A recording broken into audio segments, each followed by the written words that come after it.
Louvado seja o Senhor, estamos novamente aqui juntos, desfrutando dele e vamos agora juntos desfrutar da sua palavra. Na semana passada nós tivemos comunhão e falamos sobre, Senhor, quero ser um servo como tu. E hoje, o tema da nossa comunhão é o que um servo de Deus precisa saber.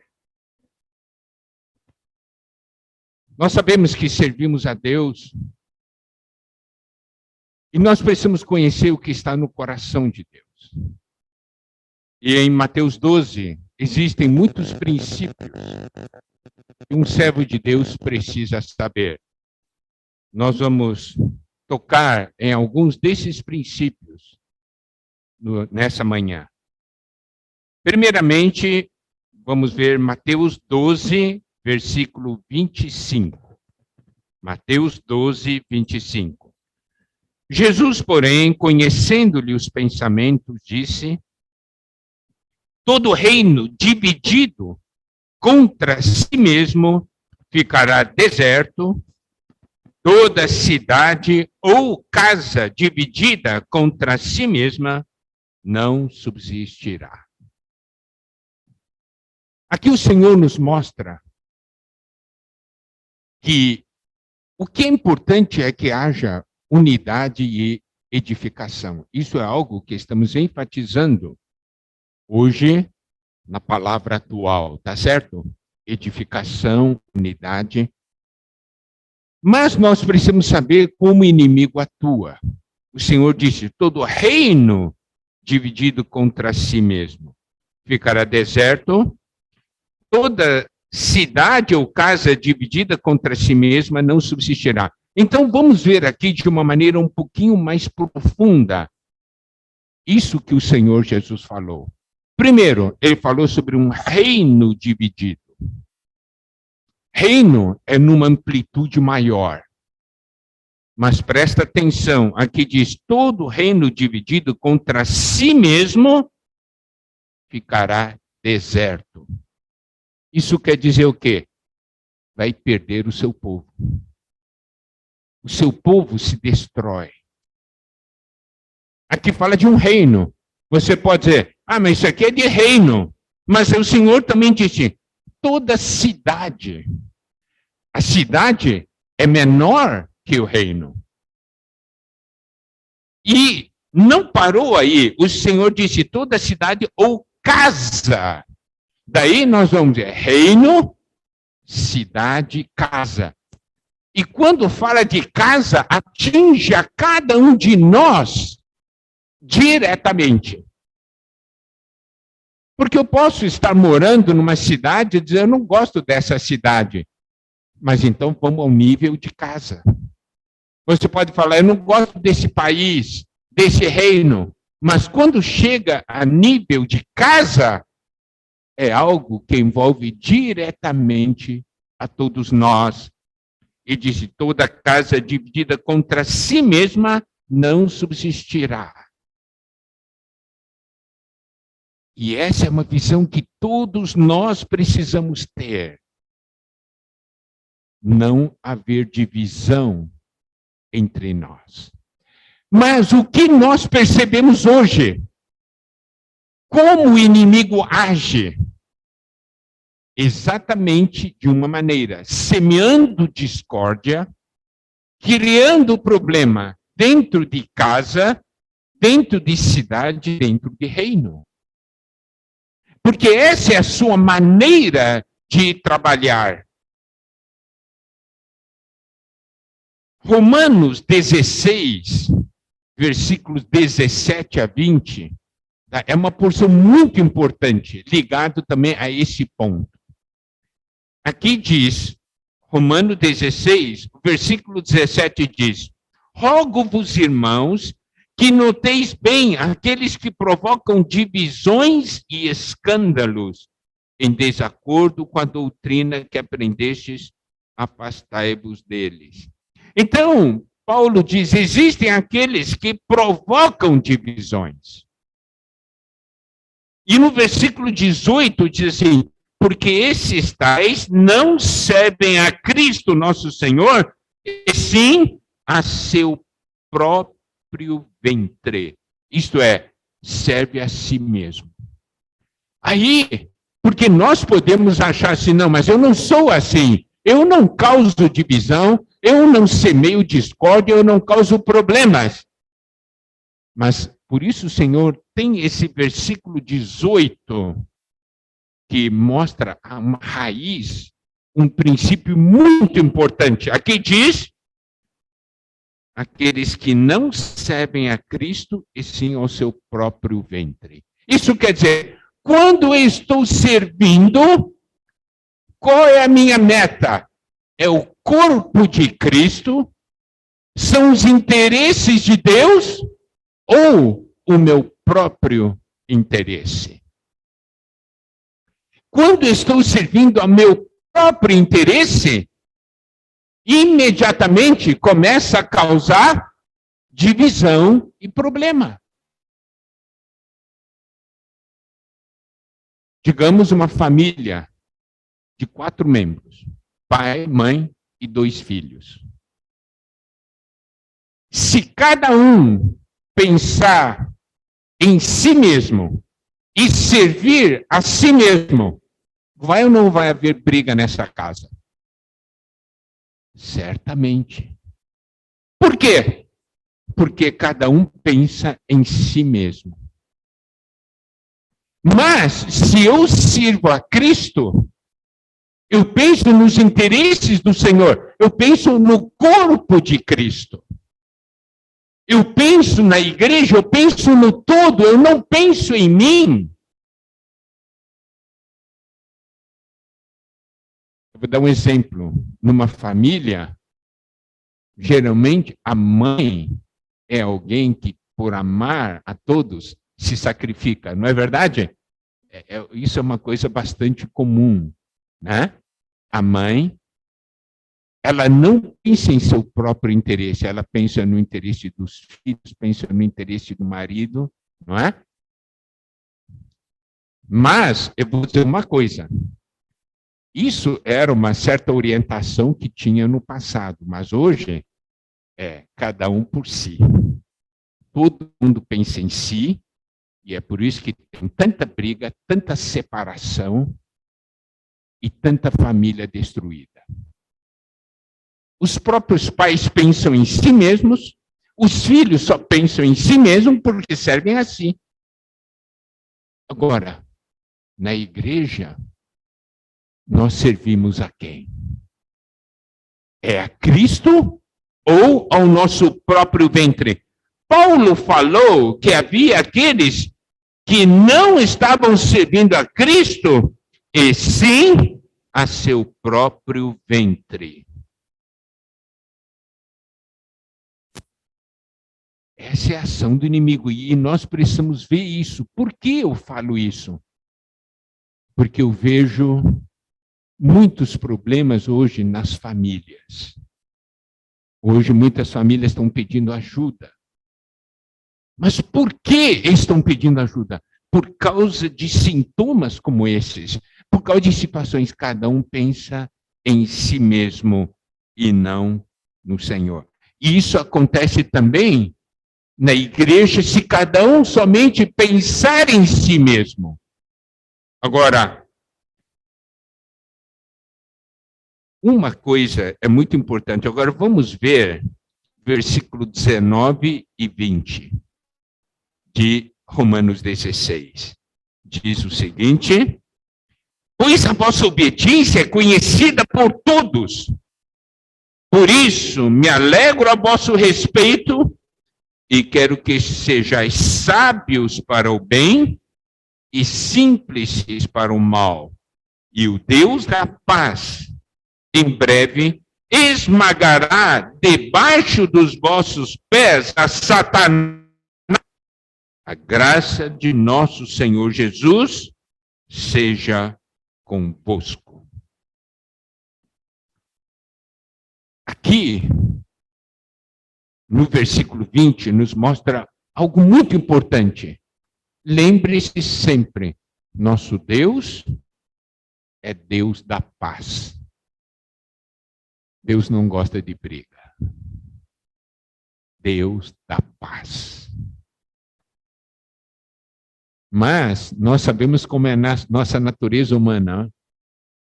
Tem gente que gosta de uma briga, não é? Onde vai, levanta briga. Mas nosso Deus é Deus da paz. Para que uma família subsista, permaneça, é necessário paz na família. Um casal, para que haja continuidade, é necessário haver paz. Na igreja, se nós queremos vencer o inimigo, nós precisamos de paz. Nosso Deus é o Deus da paz. Isso quer dizer, Deus vai promover sempre a paz. E aqui diz, o Deus da paz em breve esmagará debaixo dos vossos pés a Satanás. Satanás quer trazer divisão. O Senhor traz a paz. Quando há paz, há edificação. E quando há edificação, as portas do Hades não prevalecem. O inimigo é derrotado. Quem derrota o inimigo é Deus. Mas, preste atenção, o inimigo fica debaixo dos nossos pés. Está vendo? Deus é que derrota o inimigo. E Deus coloca o inimigo debaixo dos nossos pés. Isso quer dizer o quê? Isso quer dizer que nós somos importantes nessa cooperação com Deus para derrotar o inimigo.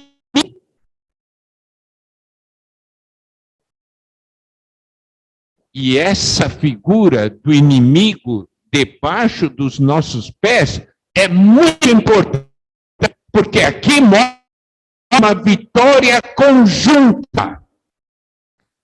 Porque eu cooperei com Deus na paz. O inimigo acabou debaixo dos meus pés. Isso é algo que nós precisamos ver. Amém? Deus, o Senhor, sempre vai lutar contra o inimigo. Sempre. Agora vamos ver Mateus 12, 28. Mateus 12, 28 diz: se, porém, eu expulso demônios pelo Espírito de Deus, certamente é chegado o reino de Deus sobre vós. O versículo equivalente em Lucas é Lucas 11, 20, que diz: se, porém, eu expulso os demônios pelo dedo de Deus, certamente é chegado o reino de Deus sobre vós.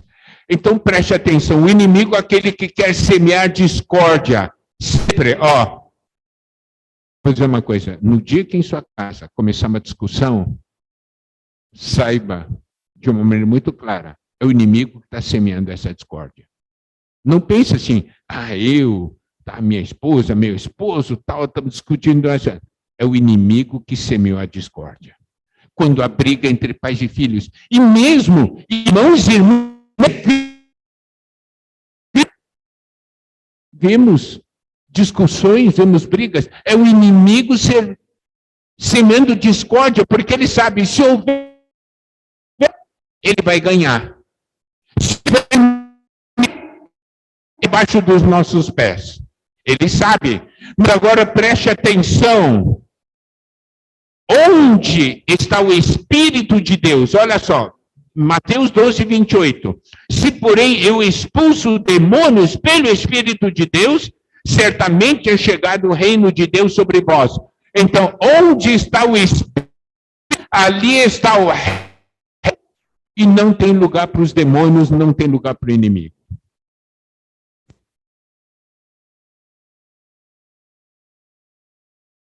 Você tem o Espírito de Deus? Então, ali está reino. Não vamos dar margem para o demônio, para as forças das trevas. E aqui diz ainda, né? Tá? Porque o Espírito de Deus é o poder do reino de Deus. Onde está o Espírito de Deus, ali está o poder de Deus, ali está o reino. E aí o inimigo não tem lugar. Agora, Lucas 11:20 diz, se porém eu expulso os demônios pelo dedo de Deus. Essa expressão, dedo de Deus, significa o quê? Significa que Deus, contra o inimigo dele, só basta mexer o dedinho.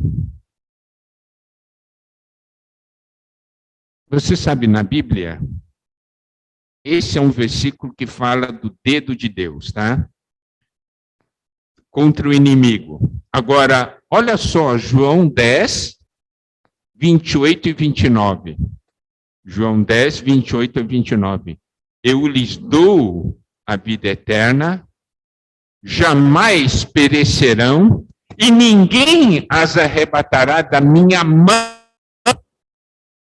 Aquilo que meu Pai me deu é maior do que tudo, e da mão do Pai ninguém pode arrebatar.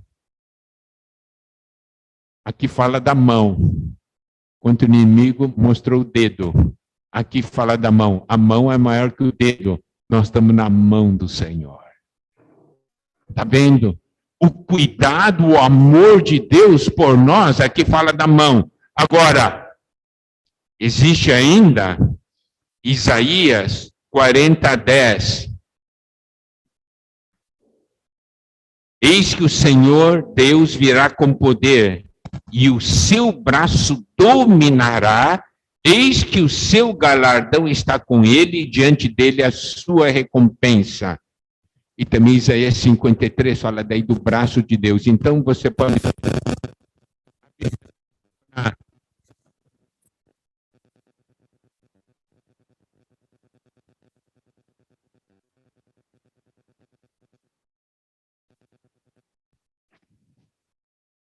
A Bíblia menciona dedo de Deus, mão de Deus, braço de Deus. Na salvação, Isaías 53 fala de braço, aqui recompensa fala de braço. Nós estamos na mão de Deus e contra o inimigo, o dedo de Deus.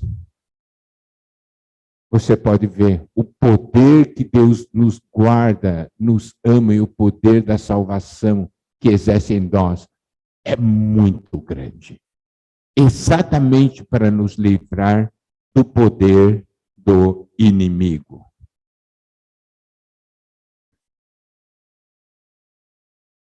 Agora, vamos ler Mateus, capítulo 12, versículo 30.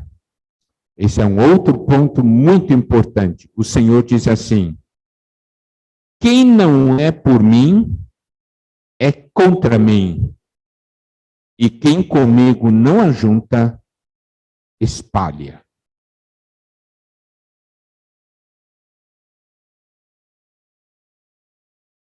Quando ele fala, quem não é por mim, é contra mim, e quem comigo não ajunta, espalha, isso se refere ao quê? Isso se refere ao propósito do Senhor, à missão do Senhor, ao que o Senhor quer fazer. Se o Senhor quer fazer algo, e você diz, eu não estou com você. Então, na verdade, você está indo contra o Senhor. E se você não ajunta com o Senhor, na verdade você está espalhando. Tá? Em Marcos 9, tá? Marcos 9, versículo 38 a 40. Essa porção de Marcos 9 mostra um outro lado. Disse-lhe João, mestre, vimos um homem que em teu nome expelia demônios, o qual não nos segue, e nós lhe proibimos, porque não seguia conosco. Mas Jesus respondeu, não lhe proibais, porque ninguém há que faça milagre em meu nome, e logo a seguir possa falar mal de mim. Pois quem não é contra nós, é por nós. Você sabe, essas duas porções parecem que são contrárias. Não parece? Em Mateus 12, 30 fala, quem não é por mim é contra mim, e quem comigo não ajunta espalha. E em Marcos 9, 40 diz, pois quem não é contra nós, é por nós. Então, o que quer dizer isso? O que essas duas porções querem dizer? Isso é muito importante, tá? É o seguinte, quando em Mateus 12, 30 fala, quem não é por mim, é contra mim, e quem comigo não ajunta espalha, se refere ao propósito, ao alvo, ao interesse, à missão. Se você não está não quer o mesmo objetivo do Senhor, então você é outro objetivo, você tem outro objetivo, então é contra o Senhor. Mas essa porção de Marcos nos mostra um homem que em nome do Senhor expelia demônios, só que ele não andava com o Senhor, né, com os discípulos. Daí, um deles, João, proibiu. Não, você não pode fazer isso. Mas o que o Senhor Jesus diz? Não é para proibir. Porque ninguém há que faça milagre em meu nome e logo a seguir possa falar mal de mim, pois quem não é contra nós é por nós. Então você pode ver o que o Senhor está falando. Ele tem o mesmo propósito que nós, só que é uma maneira diferente. Então não deve proibir. Ele está do nosso lado. Um se refere ao propósito, outro se refere à maneira. Você sabe, nós muitas vezes temos um problema, somos que nem João. Nós damos muita ênfase à maneira, quando a nossa visão tinha que ser o propósito. Está vendo? Tem um irmão que tem o mesmo propósito, não tem a mesma maneira. O Senhor diz, nós estamos juntos. Porque estamos lutando juntos, tá certo? Para o mesmo propósito. Não, você não está fazendo do jeito que eu estou fazendo. Você não pode fazer. Não, não é para fazer isso, não. Porque há somente diferença na maneira, mas o propósito é o mesmo.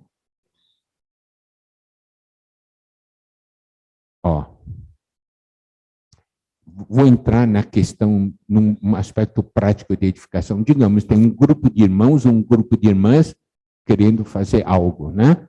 Um determinado serviço, um determinado evento, ou pregação do evangelho, alguma coisa. Todos estão ali porque têm o mesmo propósito, correto?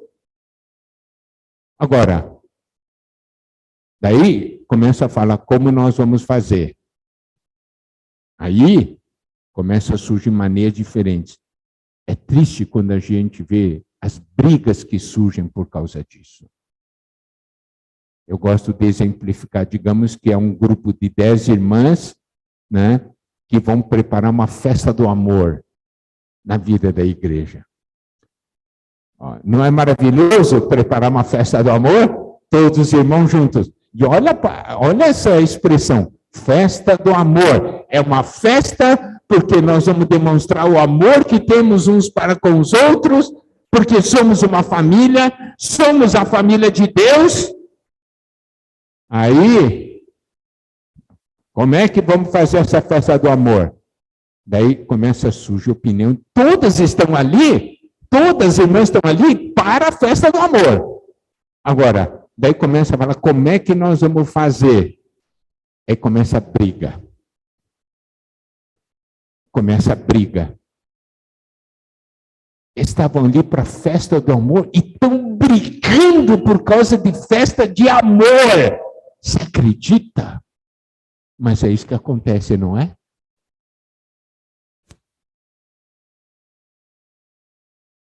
Olha como nós somos.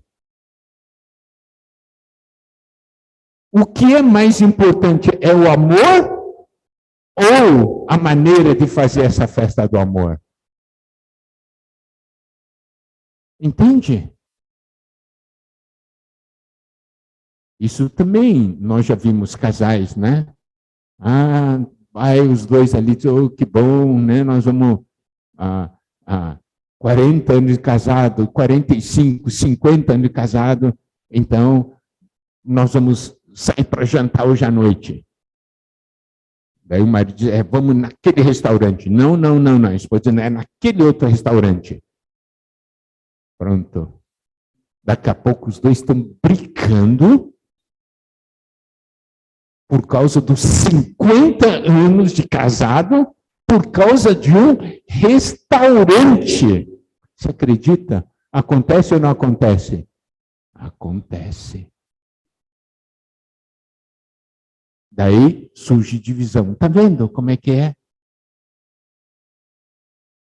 Irmãos, nós todos aqui temos um propósito: edificar o corpo de Cristo. Amém? Pode ser que nós pensemos uma outra coisa de uma maneira um pouco diferente. Mas nós não vamos brigar por causa disso. Nossa unidade é muito mais importante que isso. Tá certo? É muito mais importante do que isso. Mateus fala da unidade de propósito. Marcos fala de uma maneira exterior, mas que o Senhor realmente nos dirija. Todo servo tem que saber disso, porque os servos estão ali para fazer a vontade do Senhor, não é? E não a sua própria vontade. Nós servimos a Cristo e não ao nosso próprio ventre.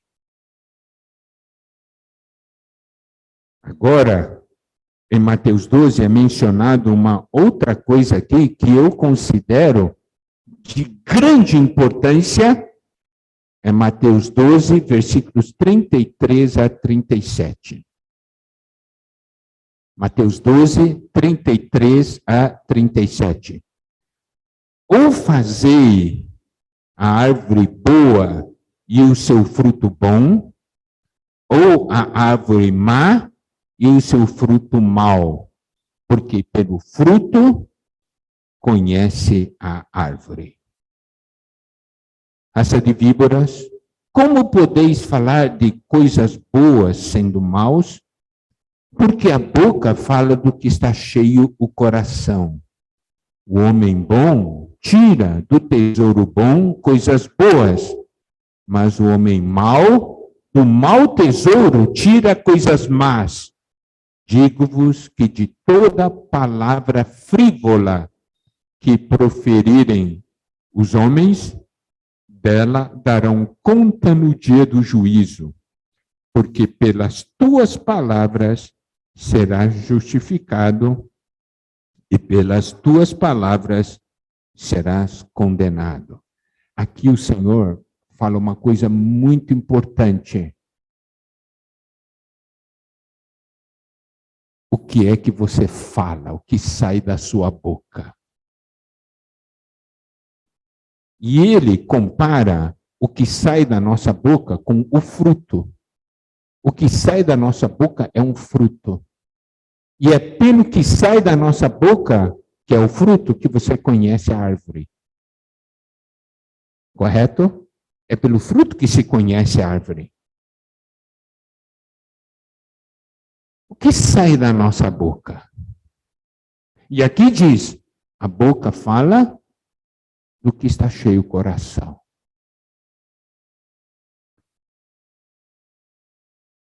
que esse versículo é muito importante? Porque muitos problemas são causados em casa, são causados no nosso meio, pelo que nós falamos. Falamos as coisas sem temor de Deus. Falamos as coisas sem nenhuma preocupação de quem é a fonte dessas palavras, de onde vêm essas palavras. Você sabe, muitas palavras assim ofendem a Deus. Palavras contra nossos familiares. Um cônjuge fala para o outro. Palavra entre irmãos. Um irmão fala do outro. O Senhor diz aqui, olha aqui, ó, digo-vos que de toda palavra frívola que proferirem os homens, dela darão conta no dia do juízo. Você sabe o que quer dizer esse versículo? Que naquele dia, no tribunal de Cristo, vai prestar conta de cada palavra que você falou. Quando você olha isso aqui, você diz, uau, o que vai ser de mim? O negócio é o seguinte, o negócio é se arrepender hoje, o negócio é pedir perdão para o Senhor, de o Senhor lava a minha boca. Seu sangue lave a minha boca. Senhor, perdoa-me por tudo que eu falei e que não deveria ter falado. Sabe qual é o problema hoje? A gente solta as palavras e nós não estamos nem aí com as consequências. Nós não damos atenção, falamos e não temos arrependimento. Falamos qualquer coisa, como se fosse uma coisa qualquer, diz assim. Mas o Senhor diz, você vai ter que prestar conta do que você falou. Sabe, quando você cumprir isso aí, você diz, Senhor,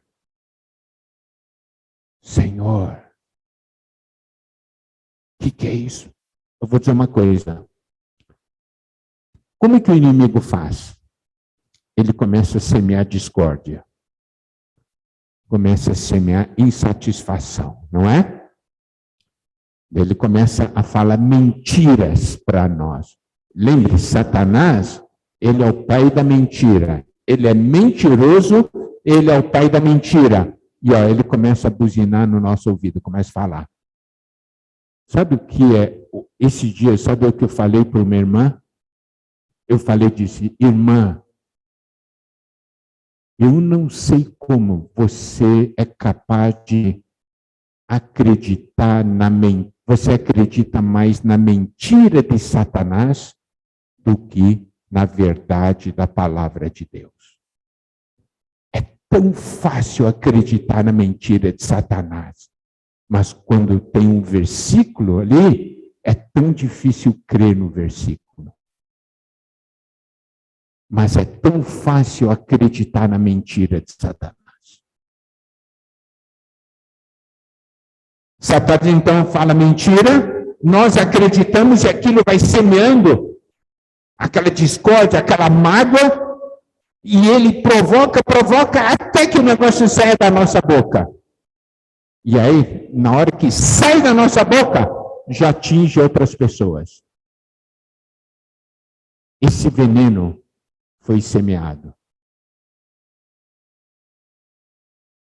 Vou dar um exemplo, tá?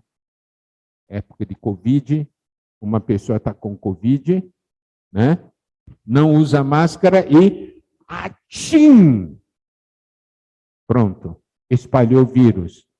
Ele consegue pegar cada um desses vírus de volta? Não, foi. Está vendo? E aí, nós vamos ver Tiago, capítulo 3, versículos 1 a 12. Tá? Tiago 3, versículos 1 a 12. Meus irmãos, não vos torneis muitos de vós mestres,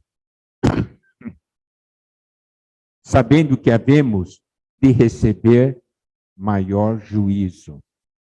O que isso quer dizer? Você, não, isso aqui eu sei. Então, você vai ter que prestar contas. Tá certo? Uma coisa é você não saber. Você, não, mas eu sei, eu que estou certo. Então você vai prestar contas. Porque todos tropeçamos em muitas coisas. Se alguém não tropeça no falar, é perfeito varão. Aqui ele fala uma coisa muito forte. Mostra que todos nós temos esse problema de não conseguimos dominar a nossa língua, a nossa boca.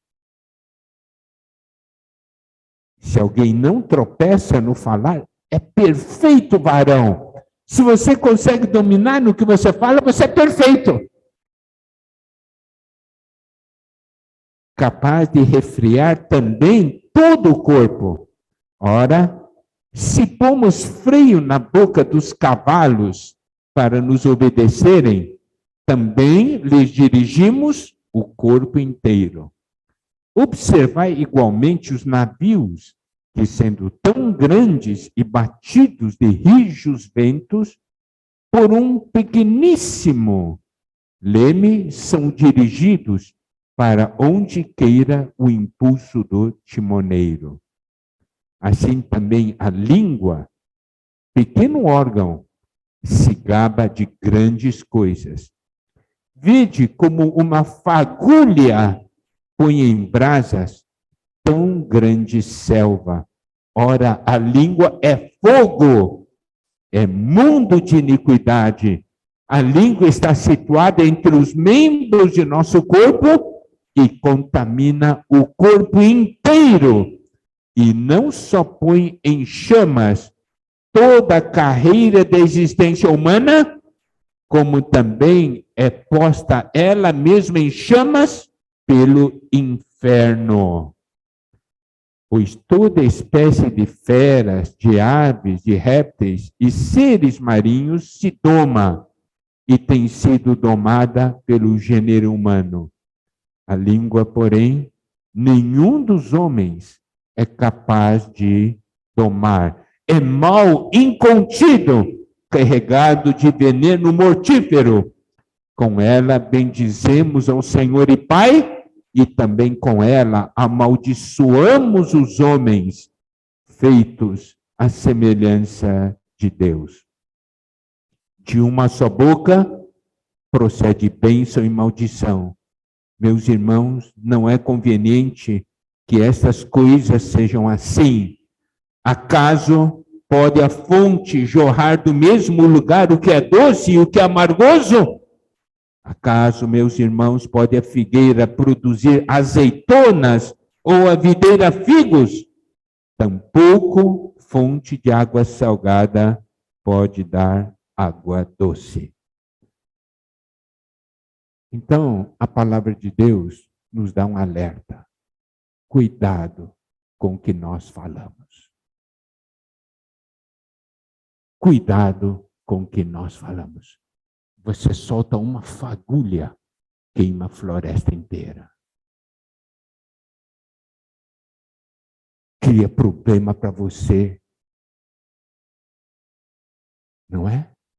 Se eu falo algo inadequado, cria problema para mim, cria para minha família, cria para todos. E nós estamos na vida da igreja.